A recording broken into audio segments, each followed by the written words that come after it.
নমস্কার বন্ধুরা, আমার রান্না বান্না চ্যানেলে তোমাদের সকলকে স্বাগত জানাই।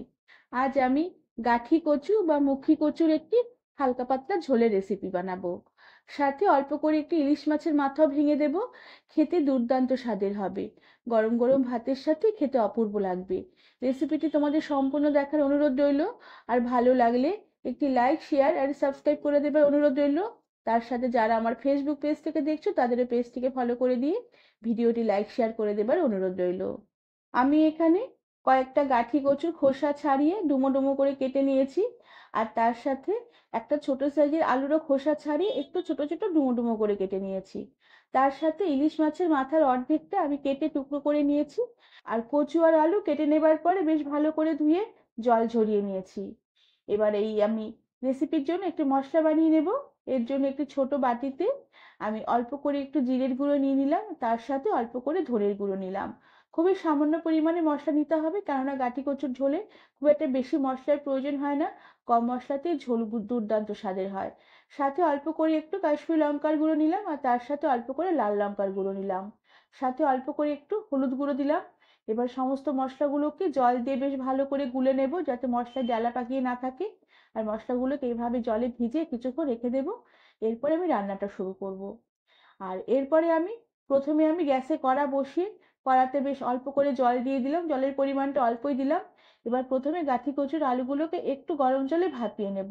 এতে কচুটা তাড়াতাড়ি একটু নরম হয়ে আসবে আর রান্নাটাও তাড়াতাড়ি হয়ে যাবে।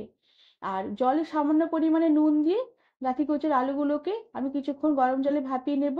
আর এরপরে গ্যাসের আঁচ বন্ধ করে কড়া ঢাকা দিয়ে আরো কিছুক্ষণ রেখে দেওয়ার পরে গাঠি কচুগুলোকে জল বেশ ভালো করে ঝরিয়ে নিংড়ে নেব।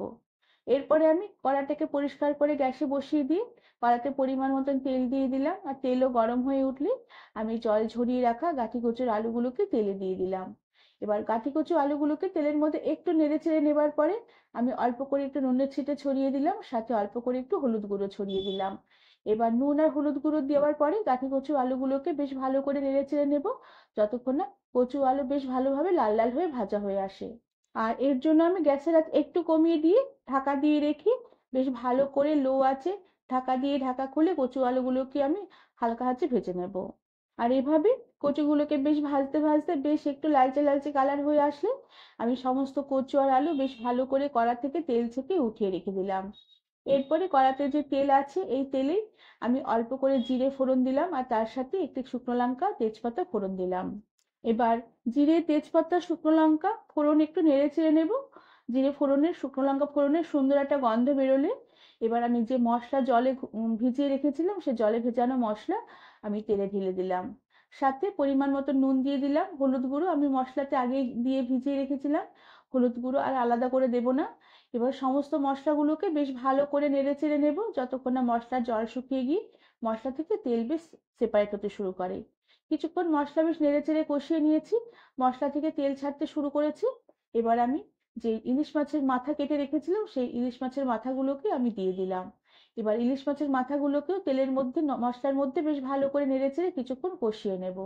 বেশ কিছুক্ষণ মাথা মশলা একসাথে বেশ নেড়ে চেড়ে কষিয়ে নিয়েছি। এবার আমি ভেজে রাখা আলু আর গাঠি কচুগুলোকে মশলাতে দিয়ে দিলাম। এবার গাঠি কচু আলু মশলা ইলিশ মাছের মাথা সব একসাথে আবারও বেশ ভালো করে কিছুক্ষণ নেড়ে চেড়ে কষিয়ে নেব। এর জন্য অল্প করে সামান্য পরিমাণে একটু জল দিয়ে দিলাম। আর জল দিয়ে বেশ ভালো করে নেড়ে চেড়ে নিয়ে গ্যাসের আঁচ কমিয়ে দিয়ে ঢাকা দিয়ে রেখে কিছুক্ষণ লো আঁচে আমি মশলা ইলিশ মাছের মাথা আর গাঠি কচু একসাথে রান্না হতে দিলাম। এতে সমস্ত মশলার ফ্লেভার আর ইলিশ মাছের মাথার গন্ধ তরকারির মধ্যে বেশ ভালোভাবে মিশে যাবে। আর গাঠি কচু আলুগুলো তরকারিটা খেতেও বেশ ভালো লাগবে। কিছুক্ষণ ঢাকা দিয়ে রেখে রান্না করে নেবার পরে ঢাকনা খুলে দিলাম। এবার আবারও বেশ ভালো করে নেড়ে চেড়ে কষিয়ে নেব, যতক্ষণ না মশলার জল শুকিয়ে গিয়ে মশলা থেকে বেশ ভালোভাবে তেল সেপারেট হয়ে আসে। মশলায় তেল সেপারেট হয়ে এলে এবার আমি ঝোলের জন্য পরিমাণ মতন জল দিয়ে দিলাম। এখানে আমি ফুটন্ত গরম জলই ব্যবহার করেছি। এই ঝোলে সবসময় গরম জলই ব্যবহার করতে হবে। ঠান্ডা জল দিলে এর স্বাদ বেশ অতটা ভালো হবে না। সাথে কয়েকটা চেরা কাঁচা লঙ্কা দিয়ে দিলাম, আর তার সাথে এক চিমটির মতো সামান্য কয়েকটা চিনির দানা ছড়িয়ে দিলাম। যেহেতু কচুর তরকারি একটু চিনি দিলে খেতে বেশ ভালো লাগবে। এবার সবকিছু বেশ ভালো করে নেড়ে চেড়ে মিশিয়ে নিয়ে ঝোলটাকে একটু ফুটিয়ে নেব। আর এরপরে গ্যাসের আঁচ একদম কমিয়ে দেব আর লো আঁচে গাঠি কচুর ঝোল রান্না হতে দেব, যতক্ষণ না কচু আলু বেশ ভালোভাবে সেদ্ধ হয়ে যায়। কিছুক্ষণ লো আঁচে রান্না করে নিয়েছি। দেখো গাঠি কচু আলু খুব সুন্দরভাবে সেদ্ধ হয়ে গেছে। আর ঝোলটাও বেশ অনেকটাই ঘন হয়ে এসেছে। তবে কচুর ঝোল খুব একটা ঘন করা যাবে না, কড়া থেকে নামালে আরো ঘন হয়ে যাবে, একটু পাতলা পাতলাই নামাতে হবে। আর এই সময় আমি নুনের পরিমাণটাকে চেক করে নেব। আর কচুর ঝোল আরেকটু ফুটিয়ে নিয়ে গ্যাসের আঁচ আমি একদম বন্ধ করে দেব। আর ঢাকা দিয়ে রেখে আরো কিছুক্ষণ স্ট্যান্ডিং টাইমে রেখে দেবার পরে এই গাঠি কচু আলুর ঝোলের রেসিপিটি আমি সার্ভ করে দেব।